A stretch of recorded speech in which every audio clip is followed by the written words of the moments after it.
جميعا، وده بيمثل نوع مهم جدا من دعمكم لفكرة إقامة هذه الدورة. بشكر أيضا وزارة الثقافة ومحافظة القاهرة على أي دعم قدموه لهذا المهرجان.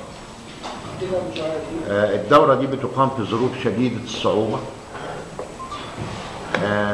كلنا عايشين الواقع الفني والواقع الثقافي والواقع الفكري هذه الأيام، وجت فكرة إقامة الدورة بتحدي هذا العام، بتحدي لكل الظروف التي يمكن أن تعيق وجودها.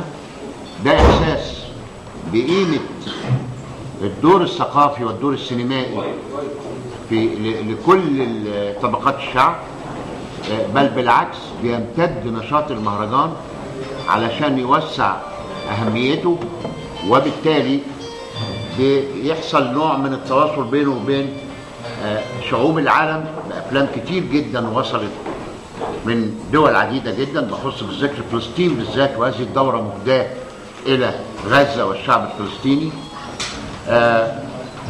وبالتالي بيتسع دائرة التأثير ودائرة توثيق المعارف الإنسانية بين الشعب المصري وباقي الشعوب.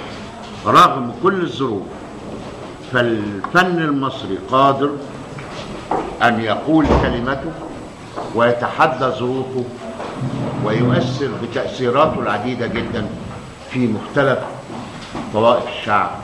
وأتمنى لهذه الدورة كل النجاح والتوفيق.